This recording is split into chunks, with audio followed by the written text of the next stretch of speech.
Sir मेरा सपना है कि मैं एक दिन ओलंपिक में गोल्ड मेडल लाऊं अपने देश के लिए। जब जब बात तिरंगे की आती है ना, तो सबसे पहले तो जन गण मन गण आता है दिमाग में। और जो रोंगटे जिस तरीके के खड़े रहते हैं आपके उस तिरंगे के साथ, क्योंकि तिरंगा क्या होता है कि हम लोग ने पीछे अपने कंधे के पीछे रखना होता है, और जब नाम अनाउंस करते हैं तो हम लोग जाते हैं पोडियम की तरफ। अब जब पोडियम पे जाते हैं तो आप जब फर्स्ट पे खड़े होते हो ना सर, और तिरंगा सबसे ऊपर होता है, बाकी देश के तिरंगे नीचे और आपका सबसे ऊपर, तो ऐसा होता है कि मैंने अपने देश का कुछ % हक शायद अदा कर दिया। आपको देहरादून का शेर कहा जा रहा है, ये नाम सुनकर कैसा लग रहा है? सर सच बताऊं तो ये तो बहुत बड़ा प्राउड मोमेंट है मेरे लिए कि देहरादून का शहर, जबकि यहाँ देहरादून देवभूमि है, यहाँ पे एक से एक बड़ा एथलीट है, एक से एक बड़ा कला बहुत है सर। किसी भी कोने में आप जाओ, हर फील्ड में कला है। देहरादून एक ऐसा शहर है जो आपको मौका देता है। It is a city of opportunity. आपके काम सदा याद किए जाएंगे, आपके काम सदा याद किए जाएंगे, गर्व से लोग मोदी नाम लिए जाएंगे, आपका जिक्र मोहब्बत की फ़ज़ा में होगा, आप ही के नाम से एजाज़ दिए जाएंगे। सर देखिए, धामी जी के लिए तो सबसे पहले मैं शुक्रगुज़ार हूँ कि धामी जी जैसा नेता हमारे क्या कहते हैं उत्तराखंड में है। सर का बहुत अच्छा सपोर्ट है क्या कहते हैं इसमें फील्ड में, स्पोर्ट्स की फील्ड में, क्योंकि सर के आने के बाद ही काफ़ी कुछ बदलाव भी हुआ है। नमस्कार दोस्तों, स्वागत है आपका हमारे खास podcast show raw and real में। आज का एपिसोड वाकई में स्पेशल होने वाला है, क्योंकि हमारे साथ है एक ऐसे खिलाड़ी जिन्होंने देहरादून की गलियों से निकलकर सीधे इंटरनेशनल मंच पर भारत का तिरंगा लहराया है। सोचिए जरा, 22 साल की उम्र में जब ज़्यादातर लोग पढ़ाई, करियर और लाइफ की दिशा ढूंढ रहे होते हैं, तब इस नौजवान ने ऐसा मुकाम हासिल किया है जिसे पाना हर खिलाड़ी का सपना होता है। हम बात कर रहे हैं देहरादून के शेर और भारत के असली हीरो मोहम्मद कैफ की। हाल ही में रूस की राजधानी मॉस्को में हुई IPC ओपन यूरेशिया चैंपियनशिप 2025 में इन्होंने 39 कंट्रीज के खिलाड़ियों को पछाड़कर 4 गोल्ड और 1 सिल्वर अपने नाम किया और बन गए ओवरऑल चैंपियन। ये जीत सिर्फ मेडल की गिनती नहीं, बल्कि मेहनत और अनुशासन और जुनून की कहानी है। तो दोस्तों, चलिए मिलते हैं मोहम्मद कैफ से और जानते हैं आखिर कैसे बने वो देहरादून के शेर और भारत का गौरव। तो स्वागत है आपका हमारे podcast show raw and real में। मोहम्मद कैफ, पहले तो आपको बहुत बहुत बधाई। सबसे पहले तो thank you so much sir for this beautiful podcast. और बाकी तो मैं यही कहना चाहूँगा कि रशिया दिमाग से जा नहीं रहा है। इस ऐतिहासिक जीत के बाद आपके कैसा महसूस कर रहे हैं?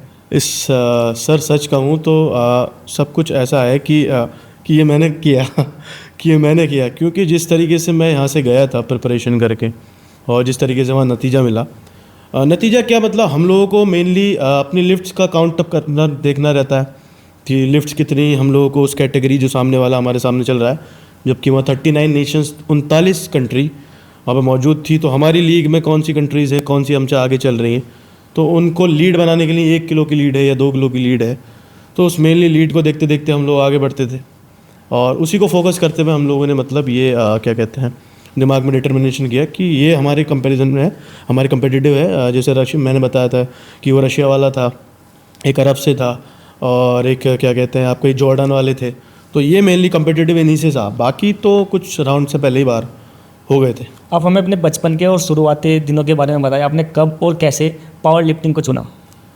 बचपन के शुरुआती दिन में सर मैं बहुत वीक हुआ करता था। आई वॉज सो स्किनी, मतलब मैं लोग चढ़ाया करते थे, अरे कुछ खा पी लिया कर, दुबला पतला सूखा, और बस जो आपको होता ही है, जो एक छोटे एक एवरेज बच्चे की कहानी होती है। फिर एक दिन डिटर्मिनेशन आया, दिमाग में आया कि इसको बदलना है, खुद पर काम करना है। पर्सनालिटी बहुत मैटर करती है सर। आपकी पर्सनालिटी अगर यूज नहीं है, ब्रॉड नहीं है, और वो नहीं दिख रही सामने वाले को, तो आप उनके लेवल पर रिलाई नहीं करते, वो आपको एक छोटे स्तर पर ही मतलब समझते हैं कि अरे इसको कैसे भी बोल दो। लेकिन जब आपकी एक अच्छी फिजिक पर्सनालिटी होती है, तो सामने वाला भी एक अपना जो उसका ऑरा होता है, माइंड सेटअप होता है, वो बदल जाता है। तो यही देखते हुए मैंने फिर जिम ज्वाइन किया, मेनली नॉर्मली जो जिम होता है। उसके बाद फिर मैंने गेनिंग की। मैं I was just about 55 kg का बंदा हुआ करता था मैं।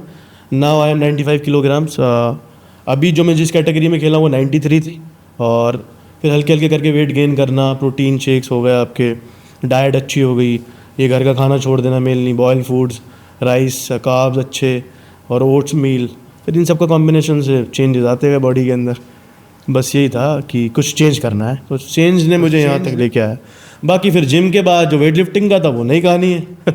वो तो ये था कि अब कुछ अचीव करना है। जब इतना अच्छा बिल्टअप कर लिया है तो मैं हैवी वेट्स की लिफ्ट ट्राई किया करता था जिम में। तो फिर जब मुझे यहाँ पे कोच ने देखा, हमारे एक कोच हैं आईटी पार्क पे, अक्षु नवानी उनका नाम है, और मैं शुक्रगुजार हूँ कि वो मेरी ज़िंदगी में आए। उस वक्त मैं अच्छा मतलब स्टैंड नहीं करता था, तो मेरे पास पीटी के पैसे नहीं हुआ करती थी सर को देने के लिए। तो वो पता नहीं देखते थे कि इतना सूखा सा लड़का आता है और 30 के डंबल उठा रहा है, कभी 35 के 25 के उठाने की कोशिश कर रहा है और उठ नहीं रहा इससे। तो वो चाहता क्या है कि मैं कुछ करना चाहता हूँ। तो उन्होंने फिर मेरे को मोटिवेशन दिया, फिर मेरे को नॉर्मल मील्स बताई जो बजट फ्रेंडली हो। घर पे पोटैटोज़ हो गए, आपके घर के राइस हो गए, किस तरीके से लिया जाए उनको दूध के साथ मिलाकर। क्योंकि मेनली हम लोगों का क्या रहता है कि फिजिक तो बिल्ड हो अच्छा, और उसके साथ आपको एनर्जी पावर कैसे कंज्यूम हो। तो उन्होंने कहा कि तू लिफ्टिंग चूज़ कर, तू इसमें अच्छा करेगा। तो उनका जो भरोसा मेरे ऊपर था, उस भरोसे को मैंने तो इस भरोसे पे खड़े उतरे। जी जी जी, बिल्कुल बिल्कुल, वो मुझसे यही कहते हैं। और मैं बेताब हूँ उनसे मिलने के लिए। मैं यहाँ से जल्द जाकर उनसे मुलाकात करूँगा। तो इस सफ़र में परिवार का सहयोग कैसा रहा है? परिवार सर, परिवार बहुत अहम भूमिका निभाता है। चूँकि मैं सबसे छोटा हूँ अपने घर में, मेरे 7 भाई बहन और हैं।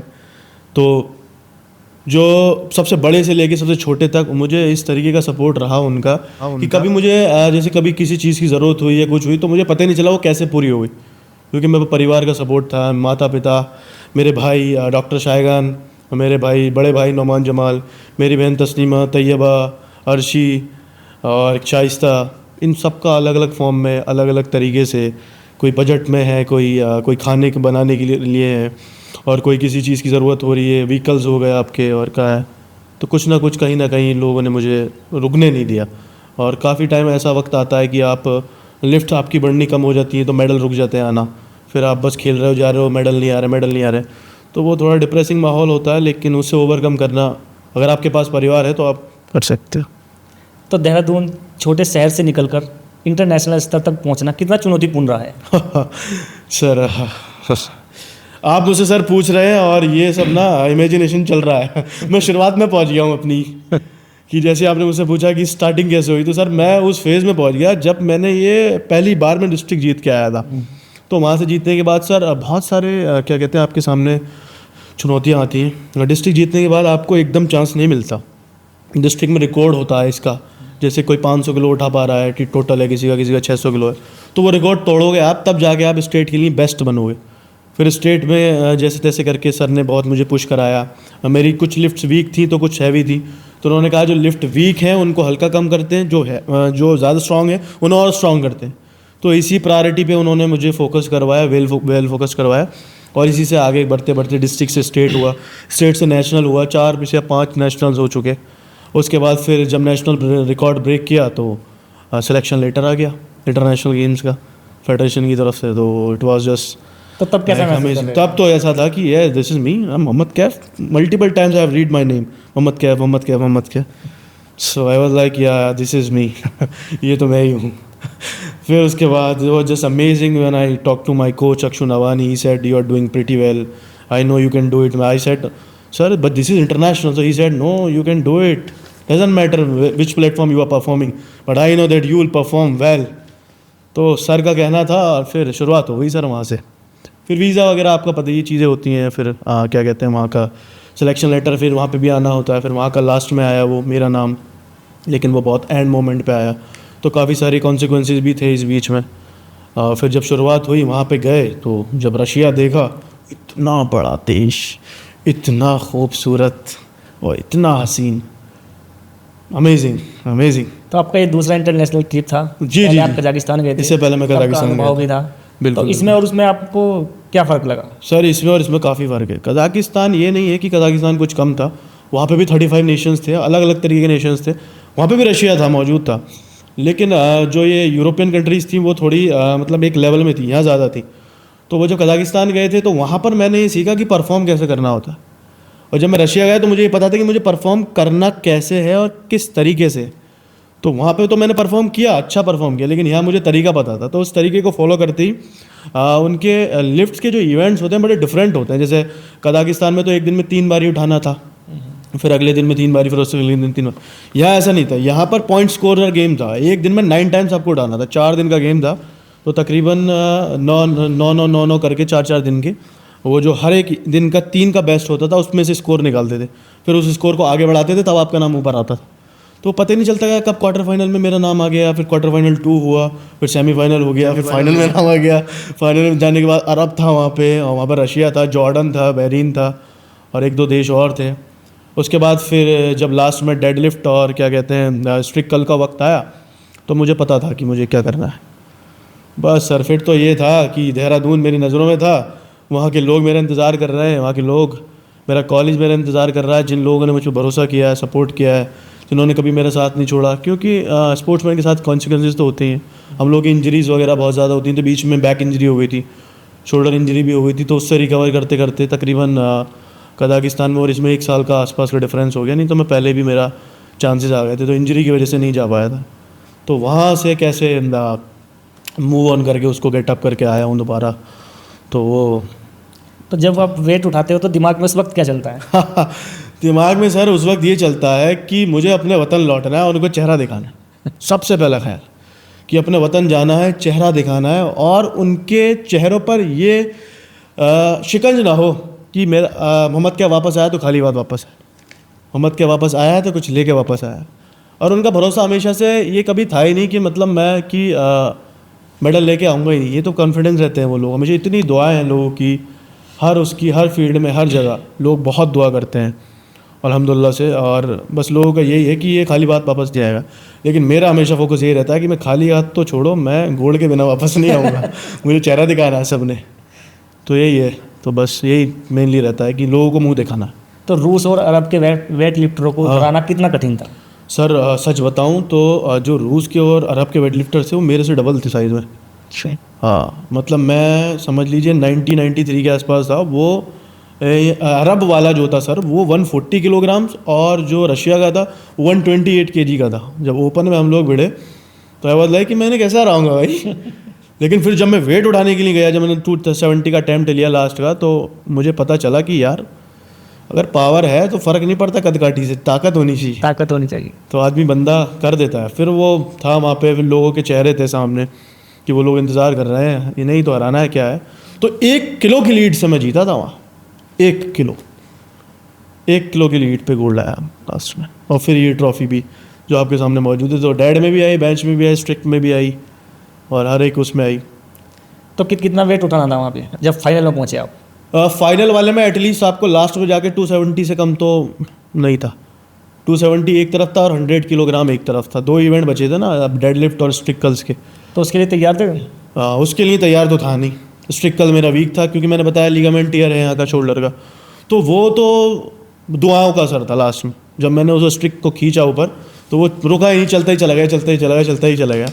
और फिर पता ही नहीं चला कब ओवरऑल में 17.5 का बड़ा स्कोर मेरे नाम हुआ, और ये ट्रॉफी का अनाउंसमेंट हुआ मेरे लिए। तो मैं तो ऐसे शौक था, सब कह रहे तुम्हारा ही नाम है, जाओ क्या? अच्छा सच में तुम्हारा ही नाम है, जाओ मोहम्मद क्या? तो फिर उन्होंने मुझे पुश किया, धक्का दिया। नहीं, विश्वास नहीं हो रहा था, पुश किया, धक्का दिया, क्योंकि वो लोग इतने बड़े ब्रॉड, और मतलब आपसे डबल हाइट के लोग, आपसे डबल बड़े लोग, तो लगता है ना कि मतलब एक बीच में अगर कोई आप चले जाओ, आपके सामने डबल सा आदमी कोई आ जाए, तो आप सोचते हो कैसे हराया जाएगा। मैंने ये सीखा कि वहाँ पर आपका जुनून मायने रखता है, आपका मकसद मायने रखता है, आप किन लोगों के लिए वहाँ पर आए और उसके पीछे का रीज़न क्या है, क्या स्ट्रगल था आपका। वो स्ट्रगल की कहानी और वो वहाँ तक का सफ़र, वो सब एक लिफ्ट में 5 सेकंड में सबको रिकॉल हो जाता है। फिर वो जब लिफ्ट लेने जाते हैं तो मैं अभी बता रहा हूँ, रोंगटे खड़े हो रहे हैं, देखिए पूरे बताते हैं। हाँ, वो मुझे वो आ रहा है, रिएक्ट हो रहा है। तो बस फिर वो जा रहा था, या अली मदद, बिस्मिल्लाह, सीधा ऊपर, फिर नहीं रोका। प्रतियोगिता के टाइम पे कोई ऐसा पल जो आपको लगा होगी अब जीत मुश्किल है? प्रतियोगिता के टाइम पे हाँ, जब स्क्वाट के इवेंट चल रहे थे। स्क्वाट में क्या होता है सर, स्क्वाट सबसे टफ मैं बोलता हूँ, बाकी लोगों का अपना अपना कंपैरिजन है। मेरे लिए स्क्वाट इसलिए टफ होता है क्योंकि हम लोग थोड़ी हाइट ज़्यादा होती है, तो हम लोगों को डीप बैठना होता है 90 डिग्री के एंगल पे नीचे पूरा। तो जब आपका वेट होता है, और तकरीबन मैंने लास्ट अटैम्प्ट ही 240 के आसपास लिया था, यानी कि 2 क्विंटल 40 किलो वेट मैं बैठ के, ज़मीन में बैठ के, जैसे उठक बैठक आप जिसको बोलते हैं ना, बैठक, तो वो बैठा ज़मीन में बिल्कुल नीचे, फिर ऊपर जब आप उठते हो तो आपकी बॉडी मतलब सेंसेस लूज़ कर देती है कि क्या हो गया, जैसे दबा दिया हो किसी ने आपको। तो वो जो था लास्ट वाला अटैम्प्ट, जब मैंने वहाँ देखा कि उसने पहला अटैम्प्ट ही 230 का मारा, और मैंने तो कभी मारा ही नहीं 235 से ऊपर। तो वहाँ पे 242.5 था, मतलब तकरीबन 7.5 किलो ज़्यादा। तो वो रिकॉर्ड भी वहाँ पे टूटा। और क्या कहते हैं, वहाँ मुझे रियलाइज़ हुआ कि ऐसा नहीं है, अगर जिस लिफ्ट को आप कमज़ोर समझो वो आपकी बढ़ नहीं सकती। बस वहाँ पे डेडिकेशन और आपका गोल क्लियर होना चाहिए, और एग्रेशन, हम लोगों का तो काम एग्रेशन है, एग्रेशन बहुत होना चाहिए उस वक्त। तो बस कुछ ऐसे पल याद किए जहाँ पे लोग बोलते थे कि इससे नहीं होगा, इससे नहीं होगा, तो वो फिर वही होना था। आपके कोच का रोल इस जीत में कितना अहम रहा है? मेरे कोच अक्षु नवानी का रोल इस जीत में सबसे ज़्यादा इम्पोर्टेंट रहा है, क्योंकि वो मैं हर वक्त कॉल पे उनके साथ था, मौजूद था, उनसे पूछता रहा, उन्हें बताता रहा कि इस फील्ड में ये बंदा है और इस लिफ्ट में ये बंदा है। तो उन्होंने मुझे बताया कि तुम्हारा जो वीक है उस पर ध्यान देना ही नहीं तो है। वो फ़ोन से आपसे कॉन्टेक्ट करते हाँ, रहे? वो वहीं मेरे से आपको- जो एयरटेल का जो इंटरनेशनल रोमिंग होती है ना, इस बार वो करा रखा था, तो मेरे साथ कनेक्शन अच्छा बन रखा था सर का। तो इधर लिफ्ट खत्म हुई, इधर कॉल उन पे, इधर लिफ्ट खत्म हुई, इधर कॉल उन पे। मतलब यही से सपोर्ट कर रहे थे वो आप? हाँ, वो इंडिया से ही सपोर्ट कर रहे थे मुझे, देहरादून से ही। वो आईटी पार्क से थे और मैं वहाँ मॉस्को में था, हर वक्त हर सिंगल इवेंट में। शायद अगर सर का गाइडेंस ना होता तो नतीजा शायद ऐसा नहीं होता। हार और थकान के समय अपने आप को आप कैसे मूवमेंट करते हो? हार के समय थकान हो जब तो हार लगता है? सर थकान तो देखें आप, मैंने बताया आपको कि पहला दिन जो होता है यहाँ पर इवेंट्स बड़े चेंज होते हैं, क्योंकि लैंग्वेज इन लोगों की बड़ी डिफरेंट होती है, बहुत समझ में नहीं आती कुछ भी वो। तो पहले दिन ही 9 टाइम्स लिफ्ट आप करते हो, अब 9 बारी उठाओगे तो नेक्स्ट डे जब आओगे तो ऑब्वियस सी बात है बॉडी फटीग होगी। तो जो पहले दिन होता है वो बॉडी 100% चार्ज होती है, फिर जब अगला दिन आता है तो 90 रह जाती है तकरीबन, उसके अगले दिन 80, फिर लास्ट में आते थे मतलब 60% 70% पावर बचती है। तो इसी वजह से लास्ट में आते थे लिफ्ट 150-200 तक बचती है उठाने के लिए। तो वो बहुत थकान का पल होता है, लेकिन उस वक्त ही फोकस होता है, और उस वक्त के लिए ही मेरे कोच ने मुझे तैयार किया था, और ऐसी ट्रेनिंग दी मुझे लास्ट तक कि जब मैं वॉमिट भी कर रहा था, ब्लीडिंग भी हो गई थी मुंह से, तो ब्लीडिंग कराई, उनसे बोला हो गई ब्लीडिंग, दोबारा आ, तुरंत दोबारा आ। मैंने कहा सर मैं तो उल्टियाँ कर रहा हूँ। बोले नहीं, ये उल्टियाँ तुझे तब पता चलेंगी जब तू फटीग हो रखा होगा, तेरे साथ ये होगा कि अब कैसे उठाऊँ, ताकत ही नहीं बची, तो उठ ही नहीं रहा, खिंच ही नहीं रहा, तब समझ में आया। तो मैं करता रहा उल्टी, इधर लिफ्ट वो कराते रहे। मतलब वो जो लास्ट महीना था उनकी जो प्रिपरेशन थी, वो मतलब वो तो टॉर्चर था सर, मतलब कहना नहीं चाहिए, लेकिन वो बहुत भयंकर था। और सच्चाई है कि अगर वो एक्सपेरिमेंट ना हुआ होता तो यहाँ बहुत मुश्किल था, क्योंकि जिस तरीके की बॉडी यहाँ फंस गई थी, उसके बाद भी बॉडी को पता था कि वो ऐसा काम कर चुकी है इस लेवल का, इस वजह से बॉडी ने वो कर दिया वहाँ पे। अगर कभी इस तरीके की आदत ही नहीं हुई भी होती इतने फटीग में, तो इट वॉज इम्पॉसिबल लाइक। तो कोई ऐसा पल आपकी ज़िंदगी में है जिसमें आपको लगता होगा कि ये पावर लिफ्टिंग नहीं करनी है? जब इंजरी हो गई थी, जब शोल्डर टूट गया था और बैक इंजरी हो गई थी, तो फिर मैं कुछ भी उठा रहा हूँ, इवन मैं 40 से 50 किलो के डंबल से स्टार्ट करता हूँ लिफ्ट, तो सर मेरे से वो 10 किलो का डंबल नहीं उठ रहा था, मैं मेरा करियर अब ख़त्म हो गया। तो वहाँ पे मेरे परिवार का बहुत अच्छा रोल रहा, उन्होंने मुझे सपोर्ट किया। हम जाए, मेरे बड़े भाई नौमान जमाल और मेरे बड़े भाई अली जमाल, मेरे फादर, मेरे वालिद नफ़ीस अहमद, वो बताते रहे अपने किस्से कि बेटा मेरे साथ ऐसा पल हुआ था, तो ऐसे किया था, वैसे किया था, अब इस मकाम पे हो कि छोड़ रहे तो नहीं जा सकता, हौसला अफजाई करते रहे। फिर उससे ज़्यादा मेरे कोच, और ऐसे कैसे हार मान जाएगा, हम तो हार मानने नहीं देंगे। वो कहीं ना कहीं चाहते हैं कि बहुत ज़्यादा आगे जाना चाहिए मैं, जिस तरीके की मेहनत है। तो उन लोगों के मोटिवेशन की वजह ही है कि वो मैं जो हार और क्या कहते हैं थकान के बीच का पल है, उससे ओवरकम कर जाता हूँ, आगे बढ़ जाता हूँ। तो इन सब चीज़ों का रिलायबल कहानी रहती है। आपको देहरादून का शेर कहा जा रहा है, ये नाम सुनकर कैसा लग रहा है? सर सच बताऊं तो ये तो बहुत बड़ा प्राउड मोमेंट है मेरे लिए कि देहरादून का शहर, जबकि यहाँ देहरादून देवभूमि है, यहाँ पे एक से एक बड़ा एथलीट है, एक से एक बड़ा कला बहुत है सर। किसी भी कोने में आप जाओ, हर फील्ड में कला है। देहरादून एक ऐसा शहर है जो आपको मौका देता है। It is a city of opportunity, और it gives you second chance. हमेशा ये आपको दूसरा मौका देता ही देता है। जैसे मुझे भी दूसरा मौका देहरादून ने ही दिया, और मुझे बनाया और मुझे बताया कि मैं क्या क्या पॉसिबिलिटीज़ में मतलब ऊपर सकता हूँ, कर सकता हूँ। तो देहरादून तो सर शहर अगर मुझे कहा जा रहा है तो मैं बहुत शुक्रगुजार हूँ इस टाइटल के लिए। तो क्या आपके पास कोई मंत्र है आप मैच से पहले जो अपने आप से बोलते हैं?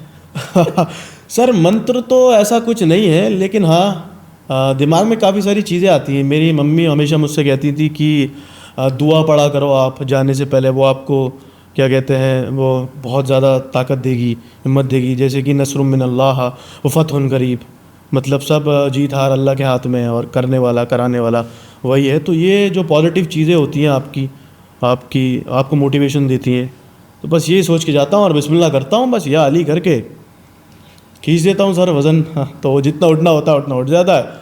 और जुनून तो बहुत रहता ही, एग्रेशन बहुत ज़्यादा हो रखा होता है, ब्लड फ्लो इतना राइड हो जाता है, पूरा माउथ बीन्स पूरी यहाँ से आती है कि अभी बाहर आ जाएगी, तो वो कभी रुकने नहीं देता। तो यही एक रीज़न है कि आज दूसरा टाइटल ये कजाकिस्तान के बाद मेरे पास आया है। और ये कॉलेज का कितना सपोर्ट रहा है? अरे सर कॉलेज का नाम आते ही मैं तो सबसे पहले थैंक यू मेरा जाता है सर को, हमारे कमल गंसाला जो प्रेसिडेंट है वहाँ के। सर का बहुत सपोर्ट रहा, सर का स्ट्रगल इतना रहा है कि उन्होंने 21,000 से अपनी शुरुआत की थी। तो जब भी जैसे कोई पल आता है ना, जैसे हमारा प्रोटीन्स का और सप्लीमेंट्स का कभी कभी हम लोगों का स्पॉन्सरशिप टूट जाती है, तो वो थोड़ा सा बाहर हो जाता है बजट से, तो फिर मुझे सर का वक्त याद आता है कि सर जब बता देते थे हमारे पास कुछ नहीं था, तो हम कैसे अपना स्ट्रगल किया करते थे, उन 21,000 को कैसे हमने डिवाइड कर करके बांटा, ज़रूरत थी तो खर्च किया, नहीं थी तो नहीं किया। तो ऐसे ही घर के मील से कितने लेने हैं कितने नहीं। तो सर का सपोर्ट तो बहुत रहा। उन्होंने जब मैं उनसे कजाकिस्तान से मिलने के बाद भी आया था, तो उन्होंने मुझसे कहा था कि कभी भी कुछ भी ज़रूरत हो तो मैं हमेशा हूँ, तुम आओ और तुम जीतो, आगे बढ़ो, हम तुम्हें सपोर्ट करेंगे। तो वो सपोर्ट की बात उनके लिए, इतना बड़ा आदमी मेरे से ये बात उनकी बोल रहा सपोर्ट है। के बिना आप आगे बढ़ ही नहीं पाते। हाँ, बढ़ ही नहीं पाते। सर का बहुत अहम रोल है ज़िंदगी में, और मैं बहुत शुक्रगुजार हूँ कि सर बहुत अपॉर्चुनिटी देते हैं आपको। अगर आप काबिल हो तो वो आपकी काबिलियत पहचानते हैं और फिर आपको मौका देते हैं। तो सबसे पहले तो थैंक यू है कमल गंसाला सर का, जो कि प्रेसिडेंट हैं ग्राफिकेला यूनिवर्सिटी के, बहुत अच्छा काम कर रहे इंटरनेशनल स्तर पर आप भारत का तिरंगा लहराना जी। कैसा अनुभव रहा है? सर जब बात तिरंगे की आती है ना, तो सबसे पहले तो जनगण मनगण आता है दिमाग में, और जो रोंगटे जिस तरीके के खड़े रहते हैं आपके उस तिरंगे के साथ। क्योंकि तिरंगा क्या होता है कि हम लोग ने पीछे अपने कंधे के पीछे रखना होता है, और जब नाम अनाउंस करते हैं तो हम लोग जाते हैं पोडियम की तरफ। अब जब पोडियम पे जाते हैं तो आप जब फर्स्ट पे खड़े होते हो ना सर, और तिरंगा सबसे ऊपर होता है, और बाकी देश के तिरंगे नीचे और आपका सबसे ऊपर, तो वो ऐसा होता है कि मैंने अपने देश का कुछ % हक शायद अदा कर दिए। मैं हक तो खैर अदा कर ही नहीं सकता, जिस देवभूमि ने मुझे जन्म दिया हो, पैदा किया हो, इतना बड़ा किया, जहाँ पे मैं पला बड़ा बना, तो लेकिन मुझे ऐसा वहाँ जाके प्राउड मोमेंट होता है कि शायद कुछ ऐसा कर पाया कि अगर कल को मैं इस दुनिया में नहीं रहा तो मुझे ये अफसोस ना हुआ कि मेरे पास अपॉर्चुनिटी थी, मौका था, और मैं अपने देश का झंडा तिरंगा ऊपर नहीं लहरा सका। वो नीचे कभी था ही नहीं, वो ऊपर ही लहरा। तो ये मेरे लिए बहुत फ़ख्र की बात है, अगर मैं कहूँ तो तिरंगा का लहरना फ़ख्र की बात। आपका आगे अपना कौन लक्ष्य क्या है? लक्ष्य तो सर अब तो स्ट्रॉन्गमैन गेम आने वाला है यूरोप में, और इसके बाद वर्ल्ड गेम भी होगा, फिर मेनली एशियन गेम्स की स्टार्टिंग हो सकती है, ट्रायल स्टार्ट हो जाएगा। तो बस यही है कि अभी यूरोप चैम्पियनशिप्स जीतनी है सर हमने, और बाकी अभी मलेशियन इंडोनेशियन चैम्पियनशिप होंगी यहाँ की। तो मतलब देश की जितनी भी है, देश कोने कोने की जितनी जीत पाए, मतलब कम ही कम है। ऑल ओवर का टाइटल तब आपके हाथ में आएगा, और तब शायद एक दिन ओलंपिक्स, सब कुछ सही रहा तो। अच्छा, जब आपने वेट लिफ्टिंग की शुरुआत की होती जी जी जी तो कुछ लोग ऐसे भी होते हैं, बोलते हैं घर पे माँ बाप को कि क्या कर रहा है ये बच्चा, जी, कुछ जी। नहीं हो पाएगा इसमें। जी जी। तो उन लोगों के लिए क्या कहेंगे आप? उन लोगों के लिए तो मैं सर शुक्रगुजार हूँ उन लोगों का क्योंकि अगर वो लोग ये बात नहीं कहते तो कभी मुझ में एग्रेशन पैदा नहीं कभी होता। बोला है आपको ऐसा हाँ, बहुत रिश्तेदार बोलते हैं, मेरे कि फादर कुछ नहीं रखा है इसमें, बच्चा क्या कर रहा है, पढ़ाई पे ध्यान नहीं दे रहा है? कुछ नहीं दे रहा, कुछ नहीं कर पाएगा, आपको पता है फील्ड कैसी है, इसमें क्या होता है क्या नहीं होता, कितना उठा लेगा वेट, कल को हड्डी टूट जाएगी, पैर टूट जाएगा, कुछ नहीं कर सकता।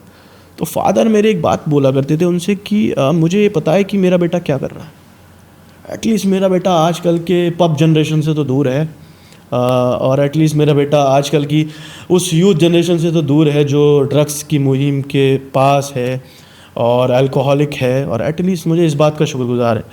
तो फादर की ये बात बहुत ज़्यादा लगती थी अंदर की, वो मेरे लिए सपोर्ट में बोल रहे हैं। और फिर दूसरा, रिश्तेदारों की बात से गुस्सा बहुत आता था कि ठीक है तुम्हें बताता हूँ, मैं दिखाता हूँ करके कि मैं क्या कर सकता हूँ। तो उनका किक मुझे मिलना, फादर की बात का भरोसे से मेरे को उस भरोसे को पूरा करके दिखाना, और मेरे फादर ही नहीं, मेरी माँ, मेरे भाई अली जमाल, मेरे दूसरे भाई MBBS डॉक्टर शायगान, उन सब का, मेरी बहनों का, सबका ये क्वेश्चन क्वेरी रहती थी, सबको कोई ना कोई किस से किस कनेक्ट होके बोलता था कोई ना कोई, और वो फिर मेरे को हल्के से पता चल जाता था। तो उनकी बात तो मैं पॉजिटिव लिया करता था मोटिवेशन के तौर पे, और जो ये लोग बोलते थे मेरे को, उनकी बात में थोड़ा एग्रेशन के लिए ले लिया करता था, और कि ताकि लिफ्टिंग के टाइम मुझे याद रहे कि मुझे क्यों उठाना है वजन, क्यों गुस्सा करना है, क्योंकि वो जब उनका लिफ्ट चेहरा दिखाई देता था। चेहरा दिखना चाहिए, उनको चेहरे को पकड़ खींच रहे हो। तो ये था, थैंक यू है उन लोगों का भी जो ये सब बोलते थे, थैंक यू सो मच। पिछली बार कजाकिस्तान में आपके भाई आपको सपोर्ट करने पहुंचे थे, हाँ हाँ, जी डॉक्टर शाहगान साहब, उनका सर ये समझ लीजिए मेरे भाई इंटरनेशनल डॉक्टर हैं, तो उनको बहुत अच्छे से पता है इंटरनेशनल में क्या होता है, कैसे होता है। गेम्स की नॉलेज थोड़ी कम होगी उनको, लेकिन उनको पता है कि कैसे रहा जाता है वहाँ, बात कैसे की जाती है, और क्या कहते हैं, क्योंकि अरबी माशाल्लाह से उनको बहुत अच्छी आती है, तो और अरबी का थोड़ा सा कनेक्शन वहाँ पे था। इंग्लिश बोल पाते हैं वो, और सर यूरोपियन कंट्रीज़ के इधर वाले एरियाज़ में ना, रशिया कजाकिस्तान वाले में इंग्लिश बहुत सर मतलब ख़त्म ही समझो, 10% 20%, उससे बहुत 30%, इससे ज़्यादा नहीं है। वहाँ पे फ़ायदा ये था हमें कि मेरे को सर एक्स्ट्रा लैंग्वेज आती है टर्की। वो कहीं ना कहीं लोग वहाँ किर्गिस्तान, उज़्बेकिस्तान, अज़रबैजान के आसपास के थे, तो वो टर्की से कनेक्टेड थे, तो उनको टर्की आती थी।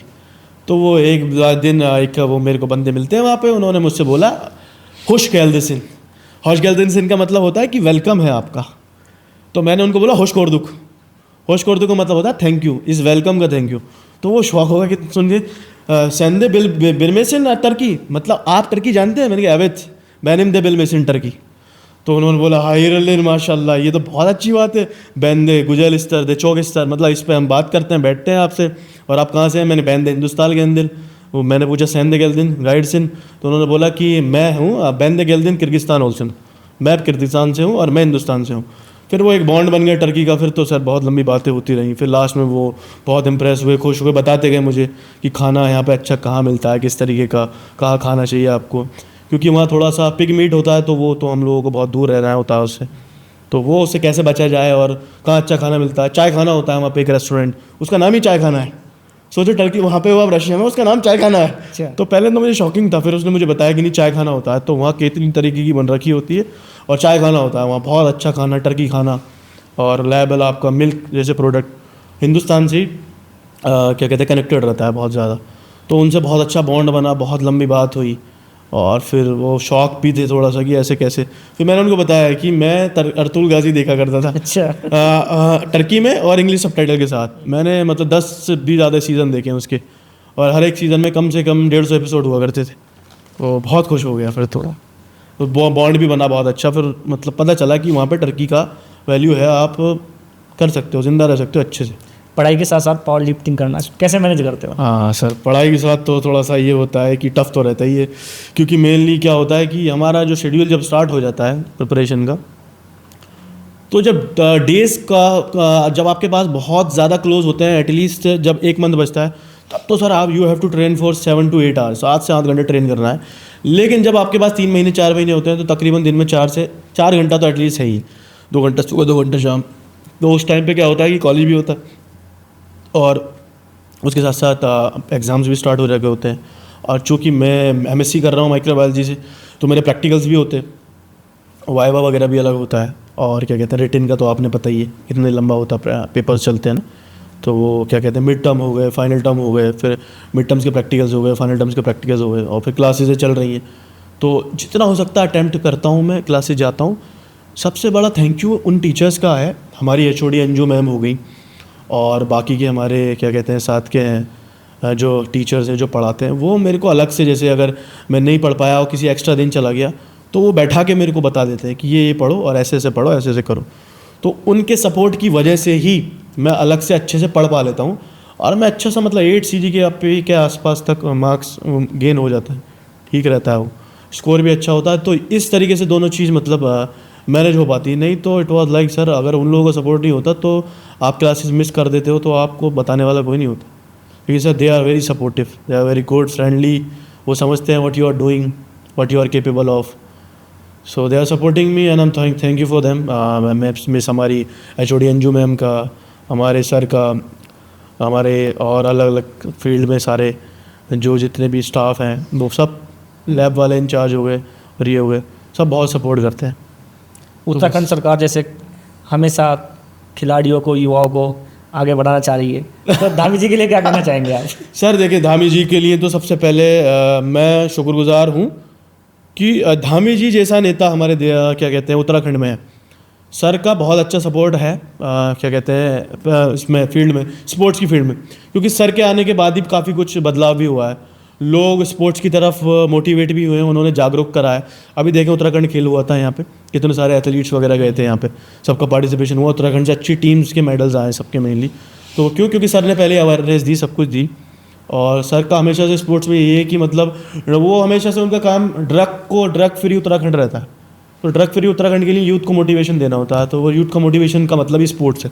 स्पोर्ट्स आपको सिखाता है टाइम मैनेजमेंट, स्पोर्ट आपको सिखाता है डेडिकेशन, डिसिप्लिन, स्पोर्ट आपको सिखाता है कि आप कैसे अपने एडिकेट्स अपने साथ रखते हुए कैसे पर्टिकुलर टाइमिंग पे काम करेंगे। तो सर की वजह से ही है ये। उत्तराखंड सरकार बहुत अच्छा इसमें काम कर रही है स्पोर्ट्स में, वो कोई भी हो चाहे। मोहम्मद कैफ की नज़र में सफलता क्या है? मोहम्मद कैफ की नज़र में सफलता अपने देश का परचम विदेशी धरती पर लहराना। मोहम्मद कैफ के लिए यही सबसे बड़ी सफलता है कि मैं जिस कोने में जाऊं, मेरे कस्बे जहां से मैं आया हूं, मेरा देश जहां से मैं हूं, मेरे लोग जो मुझसे उम्मीद रखते हैं, मेरा परिवार जो मुझे उस आस से देखता है कि शायद एक दिन ये नाम वहाँ तक चला जाएगा जहाँ तक किसी ने सोचा ना, ये गूंजेगा। और शायद एक दिन ऐसा है कि वो शहर का जब नाम लिया जाए, देहरादून लिया जाए, उत्तराखंड, अच्छा जहाँ से मोहम्मद कैफ आया था, तो वो उस उम्मीद के लिए ही है अब आगे की मेहनत कि एक दिन शायद ऐसा पल आए कि विदेश में अगर किसी कंट्री में आप जाते हो और आप नाम लेते हो कि देहरादून, अच्छा that place where Mohammad Kaif belongs, या I belong from that place. तो उन्होंने पता चले उनको कि हाँ वहाँ से भी लड़के आते हैं और जुनूनी होते हैं और वो बहुत ज़्यादा कुछ अपने अंदर रखते हैं, अचीव करने की क्षमता रखते हैं, कुछ कर दिखाने की रखते हैं, कुछ डेडिकेशन रखते हैं, डिटर्मिनेशन रखते हैं। उनको मौका देना चाहिए, उनको एक चांस देना चाहिए, चांस ना रुके कभी भी, एक मौका चाहिए। तो जो युवा पावर लिफ्टिंग में अपना करियर बनाना चाहते हैं, आगे बढ़ना चाहते हैं, उनके लिए क्या संदेश देंगे आप? सबसे पहले तो सर पर्सनल लाइफ आपको अपनी बिल्कुल ये समझ लीजिए उसको छोड़ना होगा। अपना फोकस सिर्फ अपने टाइम पर, अपने डाइट पर, अपने फूड पर और आपकी जो स्टडीज़ है उस पर। बाकी आपको पब लाइफ हो गई, आपकी पार्टीज़ हो गई, मैरिजेस हो गए, रिसेप्शंस हो गए, सबको त्यागना पड़ेगा। So basically this game is a part of sacrifice. Without sacrifice you can't achieve, मतलब आप उस लेवल तक अचीव नहीं कर सकते। तो ये बहुत ज़्यादा इसमें कुर्बानियों का सर ये गेम है। और मेरा तो यही कहना है कि सबसे पहले तो आप अपनी डाइट अच्छी रखें, फिटनेस की तरफ आएँ। मेन फिटनेस होती है, फिट है तो कर पाएंगे, फिट नहीं है तो नहीं कर पाएंगे। डाइट अच्छा रखें, फोकस रखें, बस आप अचीव कर सकते हैं। कुछ भी आप कैपेबल हैं, ज़रूरी थोड़ी ना आप इसी स्पोर्ट में आप कुछ भी कर सकते हैं। डाइट और फिटनेस में आप किन किन बातों का ध्यान रखते हैं? डाइट और फिटनेस में सर मेनली जब वैसे सच बताऊं तो जब स्पोर्ट्स हो जाता है तब तो मैं सब खाता हूं। जैसे अब स्पोर्ट हो गया तो मैं मिठाई भी खा रहा हूँ क्योंकि मैंने खाई नहीं बहुत टाइम से। और मैं आजकल घर का भी खाना खा लेता हूँ जो बनता है ना अपने ग्रेवी वगैरह में। लेकिन इससे पहले जो होता है वो बहुत ज़्यादा वैसा टाइम रहता है। उसमें क्या होता है कि तेल का खाना आपने नहीं खाना, खा आप सकते हो, लेकिन उसमें बस दिक्कत यही आती है कि तेल का खाना बहुत हैवी होता है। तो जब आप इतना लिफ्ट करते हो ना तो वो यहाँ पे बना रहता है हैवी, वो कभी जाता ही नहीं, वो यहीं पे फंसा रहता है। उसकी वजह से कभी आपको लिफ्टिंग के टाइम पे उल्टी आ जाएगी, वॉमिट हो जाएगी और वो पचने में दिक्कत करेगा। मतलब जितना कार्ब्स को एनर्जी चाहिए वो देता ही नहीं। कार्ब्स से हमें जितनी एनर्जी चाहिए, जैसे आलू हो गए, चावल हो गए, एनर्जी का सोर्स है ना ये, तो वो जो एनर्जी उनसे चाहिए वो मिल ही नहीं पाती, वो आधा हजम ही नहीं हो पाता इस तेल की वजह से। तो वो हमको खाली बॉयल रख के हल्का सा नमक, ब्लैक पेपर और फिर उबली भी आपकी फ़िश हो गई या ग्रिल फ़िश हो गई और ग्रिल्ड चिकन हो गया या उबला हुआ जो आपका कहते हैं ये क्या कहते हैं ज़ीरा वगैरह डाल के चिकन हो गया, इस तरीके का हो गया। पालक की सब्जियाँ हो गई, बॉयल वेजीज़ हो गई, अंडे हो गए मेनली, पनीर हो गए, सत्तू, फिर प्रोटीन शेक्स हो गए आपके, बनाना शेक वगैरह हो गया। मतलब क्लीन जो बिल्कुल ही फैट से अलग है, मतलब जिसमें ये तेल वाला फैट ना हो। ऑलिव ऑयल यूज़ कर सकते हैं आप, थोड़ा सा देसी घी यूज़ कर सकते हैं, लेकिन ये लेकिन आपने ये सब चीज़ें छोड़नी होंगी। जो तेल की है मेनली प्रायोरिटी, तेल से तो ख़त्म ही करना। तेल जहर है, पावर लिफ्टर के लिए तेल जहर है, वो नहीं कर सकता। तेल खा रहा है, पी रहा है तो नहीं अच्छी उसका कुछ। आपका वो सपना क्या है जिसे आप पूरा करना चाहते हैं? मेरा सपना क्या है जिसे मैं पूरा करना चाहता हूँ? सर मेरा सपना है कि मैं एक दिन ओलंपिक में गोल्ड मेडल लाऊं अपने देश के लिए। ये मेरा आखिरी और सबसे लास्ट जो है।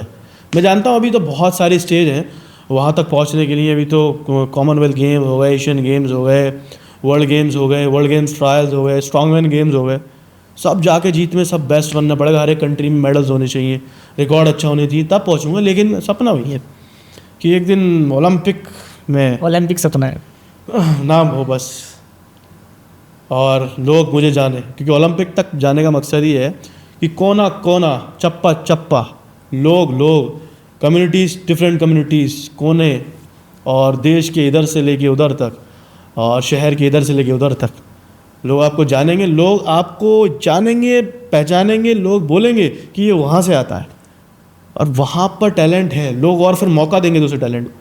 क्योंकि एक स्तर से जब निकल के आता, हरियाणा देख लीजिए, हरियाणा हो गया पर, तो वहाँ क्यों मौका मिलते हैं लोगों को? पता है हरियाणा का है तो उसको किसी और सिटी का अगर आ रहा है बंदा तो उससे पहले उसको चांस देंगे। उसको पता है कि इस पे हमारी जो मेहनत है वो बेकार नहीं जानी, ये कर देगा कुछ। क्यों सर इतने स्पोर्ट्समैन नीरज चोपड़ा जैसे ले गए, वहाँ से निकले पंजाब से हमारा मिल्खा सिंह जैसे, और कहाँ मतलब बॉक्सर्स बचे हुए हैं। अभी एक नूपुर है बॉक्सिंग में, कजाकिस्तान में गोल्ड मेडल लेकर आई हैं वो, और वो भी हरियाणा की हैं। मतलब सर वो हब है।